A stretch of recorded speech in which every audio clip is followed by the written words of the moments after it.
Sure is good to see everybody here tonight. If you're visiting with us, and I think that may be 50% to most of us, real good to have you here with us at Roebuck Parkway. Thank y'all for being with us tonight.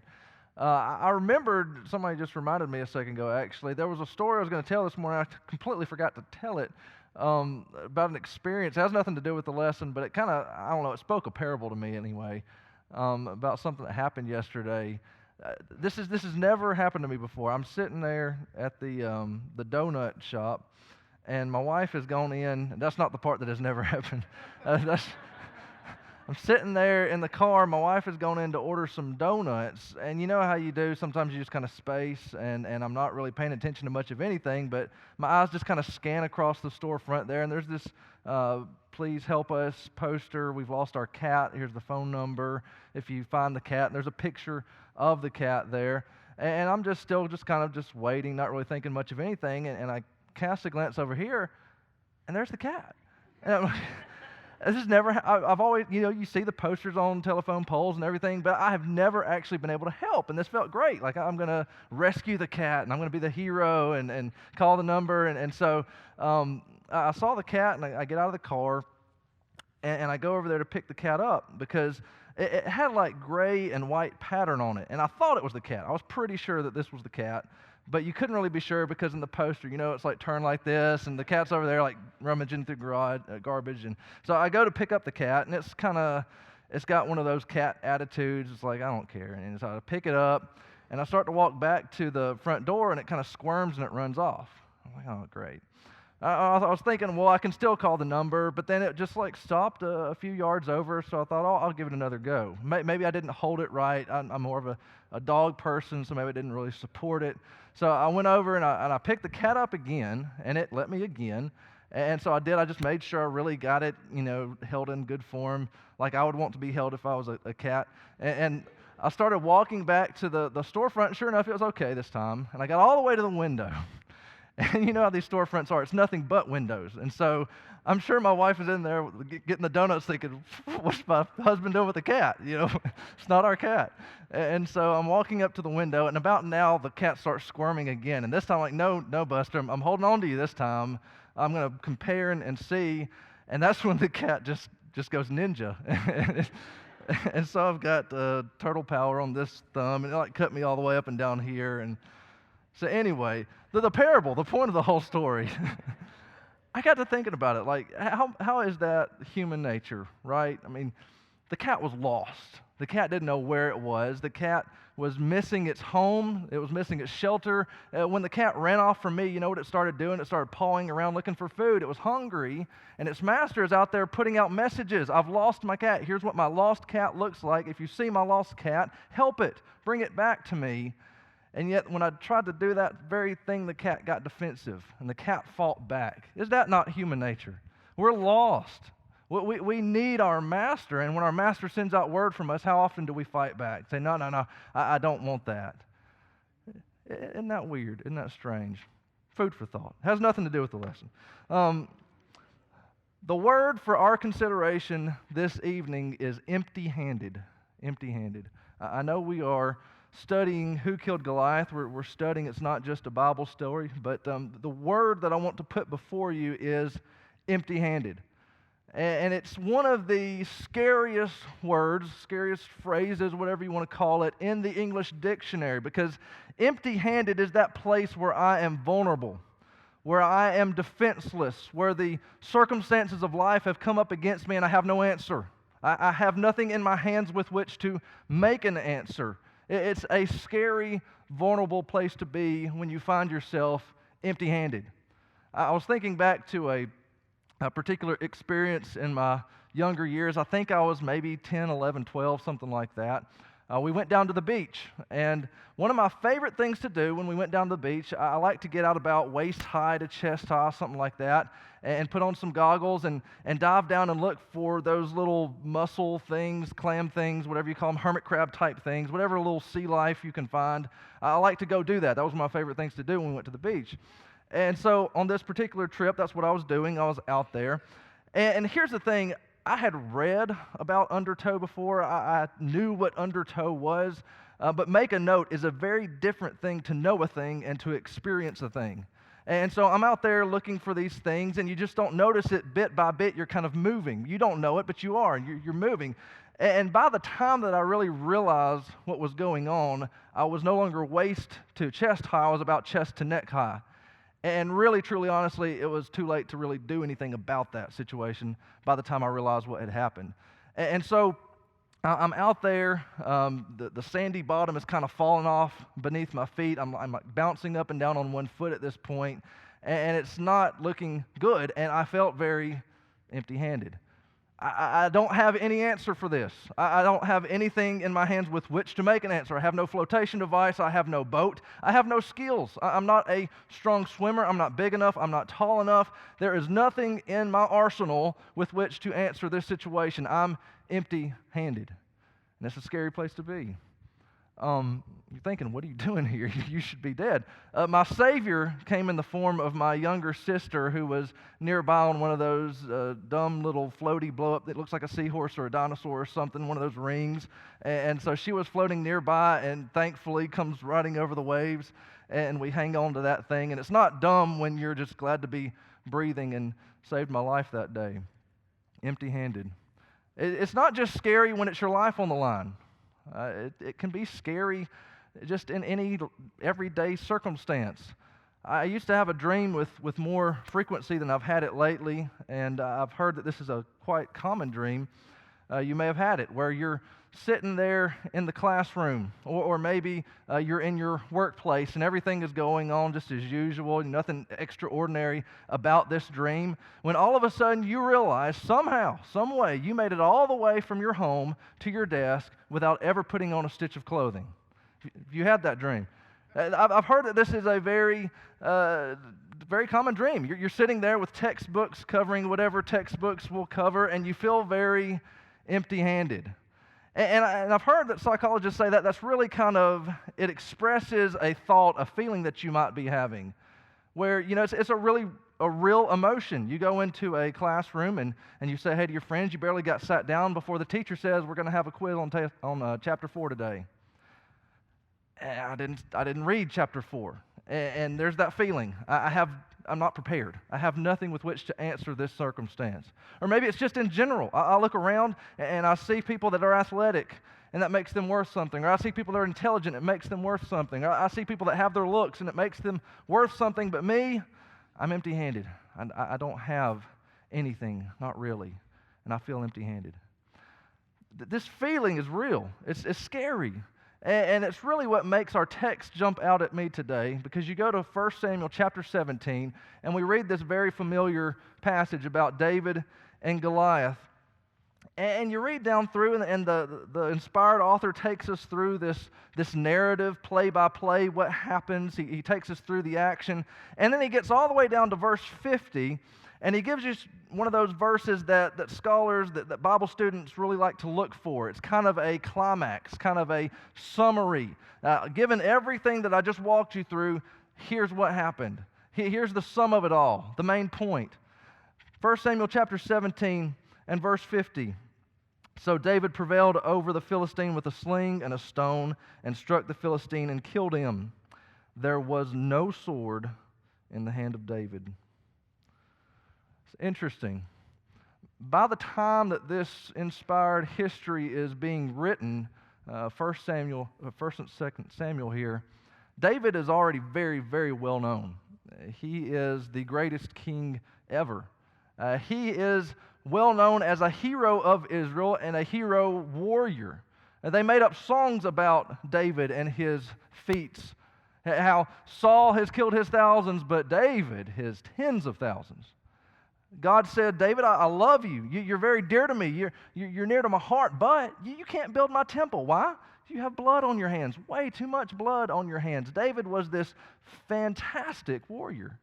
But what was that one item on his resume that was bold-faced, highlighted, underlined? It was the item on the resume that you really made sure to mention when you thought of David. He killed a giant. Oh, wow, you should have seen it. That thing was 9 feet tall. He killed a giant. The armor on Goliath weighed more than David did. He was huge, and David killed this Goliath. But don't you remember that when he did, when he slew that giant, there was no sword in his hand. This great hero of the sword, in his finest moment, did not have a sword. And you may say, well, he had a sling and a stone. A sling and a stone, that's a shepherd's work. That's shepherd's tools. It wasn't a military weapon or anything. When he went out there on the battlefield, the giant laughed. Well, what are you doing sending a kid out here with toys, coming to me with sticks like I'm some kind of dog? It wasn't supposed to happen that way. He wasn't supposed to win. He had no sword in his hand, and yet this was his finest hour when he was empty-handed. We're talking about David and Goliath, but I want to just kind of back up just a little bit at this point, because there's a lot of things that happened before this battle, before David and Goliath, that really set it up at this point. I want to go back for just a second, take you through just a little bit of history. We're in 1 Samuel 17, but if you want to go all the way back to 1 Samuel 8, and let's just remember some of the things that have happened to get us to this point. You may remember that Israel has been judged by judges. It has been overseen by priests and those who are of the temple, but it has not had a king until 1 Samuel chapter 8. God has been the king, and that's the way God wanted it. But the people cry out and they say, we want to be like everybody else around us. We want a king to go in front of us and to fight our battles. That's what we want. And God comes down to Samuel and he says, Samuel, I know you're worried about this. I know this offends you, but they're not rejecting you. I just want you to know they're not rejecting you. They're rejecting me, and you need to give them a king as they are asking. And so Saul was made king. Saul was tall. Saul was handsome. He looked the part of a king. Samuel actually said, among all the people, there's no one like him. And the people cried out, long live the king. They had their king. The first thing that we see Saul do, you read in 1 Samuel chapter 11, there is a siege at Jabesh Gilead. That's a town of the Israelites. The Ammonites come up against it, and there's more of them than there are of the Israelites, and they are encamped against that city there. And death is pretty much imminent, but the Israelites say, well, just make peace with us, make a treaty with us, and they say, fine, we'll make a treaty with you. We'll let you live if you let us gouge out one of your eyeballs, each and every one of you. We'll let you live, but you have to let us poke out one of your eyeballs. I mean, just imagine that. I mean, how terrifying is just that? I'm going to get to live, but they're going to poke out our eyeballs. Me, my wife, my children, all of us, gouged out. And they say, well, it's not what we want, but we might have to do that. Give us a week. Give us a week. Let us send out word to our brethren. Maybe one of them will come and help us out in this. Just give us a week. And they say, fine. So word comes to Saul. And it says the Spirit of the Lord filled Saul. And Saul got very agitated, very angry. And so he sent out messages of his own. It says he took a yoke of oxen, that's 2 ox, and he says he hacked them into pieces, and he sent them throughout all the tribes of Israel, saying, come, make battle with me, or else I'll do this very same thing to your oxen. Can you imagine receiving that in the mail, by the way? When this foot of an ox or nose of an ox comes in the mail, you've been drafted, come to battle with me. That's what Saul did. And the people came and they made war with the Ammonites. And it says they killed Ammonites that day until there were no 2 Ammonites left together. And that's how Saul begins his reign in 1 Samuel chapter 11. 1 Samuel chapters 13 through 15, Saul is pretty much fighting everybody. He's fighting the Philistines, he's fighting the Moabites, he's fighting the Edomites, he's fighting the Amalekites. And the text says that whenever he did, he won every single battle. The Lord was with Saul, and Saul was a great king. This is what they wanted. Make us a king over us that will go out in front of us and who will fight our battles for us. Saul is doing that. Saul is winning. But the whole time, Saul has what we might call a heart problem. Saul has a heart problem. I'll give you an example of something that happened. There was one particular battle when they're coming up against the Philistines, and the Philistines have a great army such that they are hiding out for the moment. It says they're hiding in holes and in tombs, actually, in caves. The Israelites are hiding until this one point where Saul, he deems the time is right. If we attack now, we'll win. And we need to attack right now, but the thing is, Samuel is nowhere to be seen. You see, to go into battle, you wanted to be right with God, and so you wanted to make a sacrifice to God before you could go into battle. And so the time is right. We got to attack right now, but Samuel's not here, and he's the only one that could do it. The law said a priest had to offer the sacrifice. Where's Samuel? And so they're sitting there wringing their hands. It's time to go. We got to make the attack right now, but Samuel's not here. Finally, Saul says, I'll do it. I'm not a priest, but we got to make this offering, and we got to go. And so Saul makes the offering. And it was a terrible transgression of law. He broke God's law in doing so. And Samuel gets there finally, and Samuel goes up to Saul, and he says, Saul, God was going to make your kingdom last for forever. You know what that means? That means you were going to be king for a long time, and then you would die, and then your son would be king for a long time, and he would die, and your lineage would go on and on and on, and your household would be king forever. And that's what God wanted, but Saul, now you've been rejected. And now God is looking for a new king, a man after his own heart. What was God saying there? No matter how tall Saul was, no matter how handsome Saul was, no matter what a terrific fighter or leader or what you may say about Saul, the thing about Saul was he was not leaning on God. He had not trusted God. He was not a man after God's own heart. When push came to shove and Saul had the choice to either push forward and win his way or to wait on God and to win God's way, he said, we don't have time for God. He was not a man after God's own heart. And so God said, you can't be my king. But God did give him a second chance. There's a couple of chapters after this where Saul has a second chance to redeem himself, but he disobeys again. Things don't get any better. And then finally, in 1 Samuel chapter 16, God comes to Samuel and says, it's time. Let's go. It's time to go find that new king. And so they come to the house of Jesse. And there are 7 sons there lined up for Samuel to take a look and see which one needs to be the next king of Israel. And he sees the first one, the oldest one, Eliab, and he says, that's got leadership material written all over him. There, surely the Lord's anointed is before him. Surely this man is the king. And God says, Samuel, stop, Samuel. You're looking at his height again. You're looking at his appearance again. Don't look at those things. Saul has good looks. Saul is tall. Saul looks like a king. That's the problem. Saul has all those things covered, but what was the problem again, Samuel? 1 Samuel 16, verse 7, the Lord sees not as man sees. The man looks on the outward appearance, but the Lord looks on the heart. We're looking for heart, Samuel. That's what we need in the next king. That's what Saul is lacking. That's what we need. Saul had a heart problem. And so Samuel meets David that day. And David is anointed king. And that's the first time we ever see David. That's the last time we see David before we see him on the battlefield.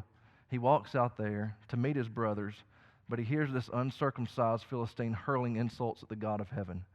He said, what is going on here? And then we have our story of David and Goliath, which you know so well, and the rest is history. What I want us to see is when you approach the story of David and Goliath through the larger history of 1 Samuel, what is going on? What's the story between God and his people and his king?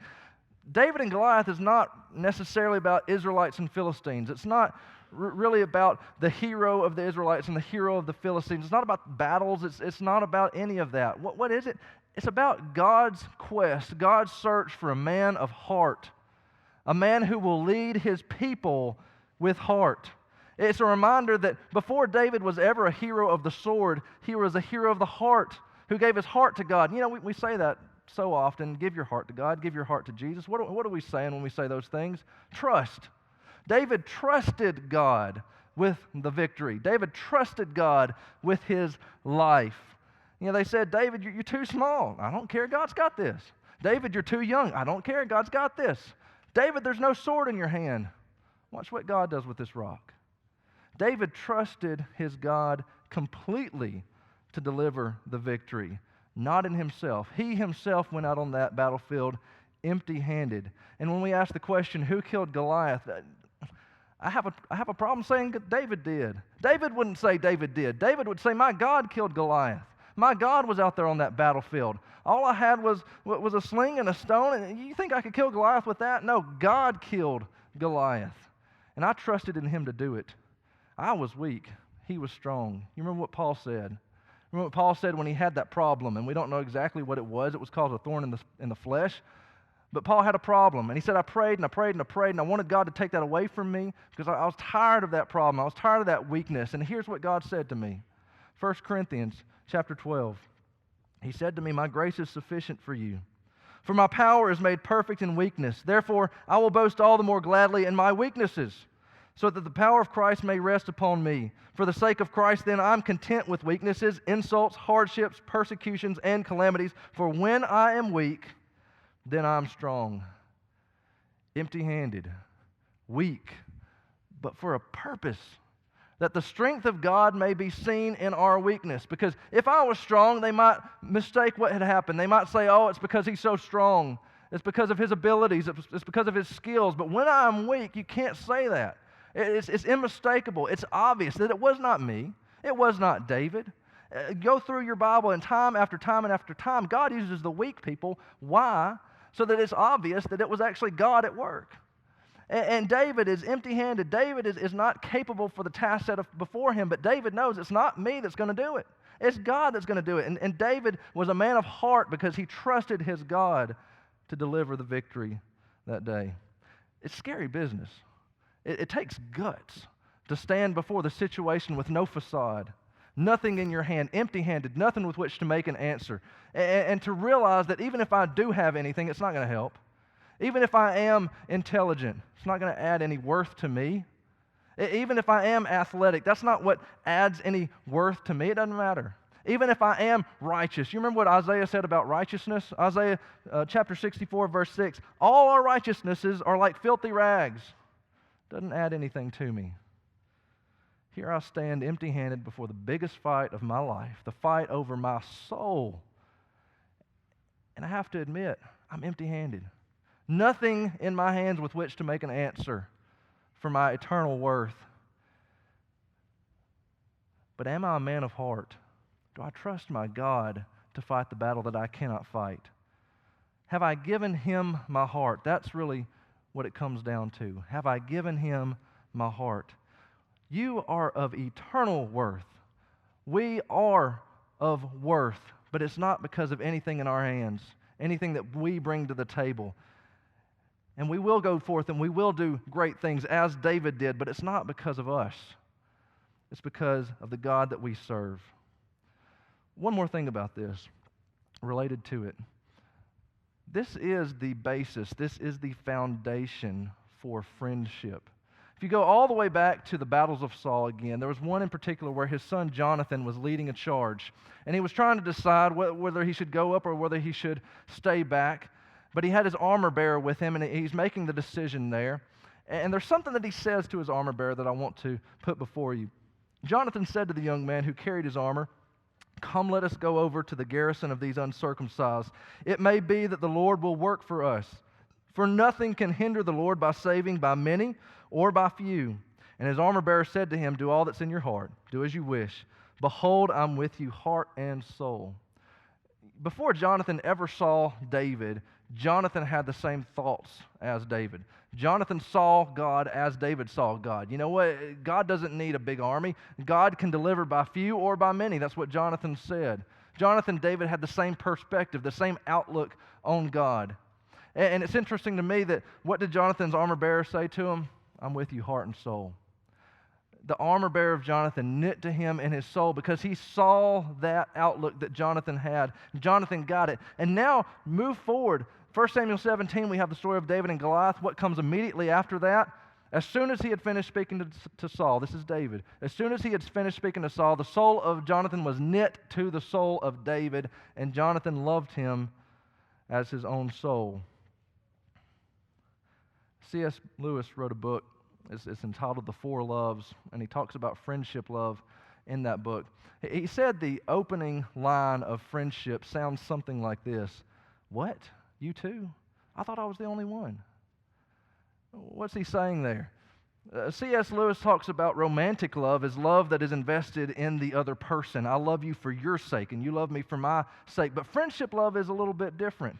Friendship love is the kind of love that develops where you realize you both see something the same way. You both have a common perspective. You both have a common goal. And when Jonathan saw what David did on that battlefield, and when he saw the attitude and the trust that David had in God, his soul was knit to David, not for David's sake, but for the sake of that perspective that he saw in David. You will find no better friend in this life than one who shares your trust of God, than one who shares your love of God, who grows with you as you both learn to grow and trust of that God. Look for friends like that. Look for friends who trust God the way that you do. And be a friend like that. You realize from Jonathan's perspective, he was knitting his soul to someone who showed those attributes. For David, what did he do? He just blatantly displayed his trust of God, and a man who was godly had his soul knit to him. When we go out in faith, when we go out in trust of our God, godly friends will knit their souls to us. That's the way it works. This is the basis for godly friendship.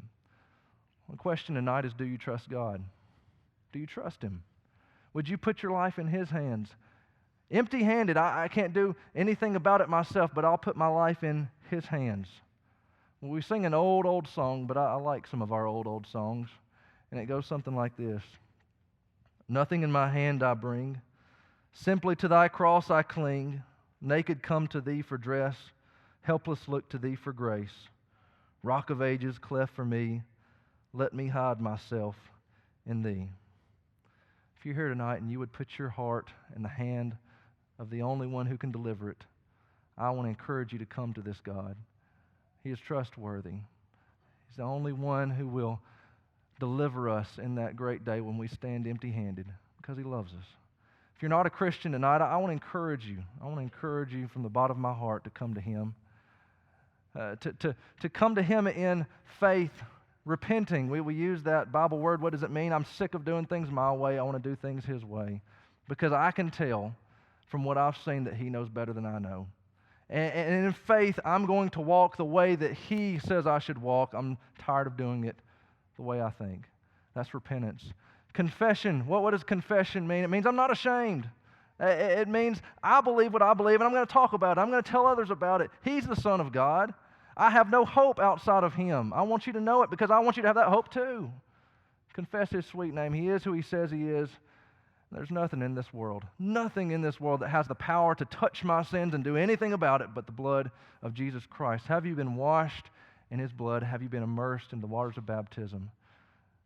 This evening, if you're not a Christian, please come. If you are a Christian and yet you've not been following this God faithfully, if there's anything that stands between you and Him, you need to get it out of the way. If there's anything that you need to turn back from tonight, if you have any reason to come, please do while we stand and we sing.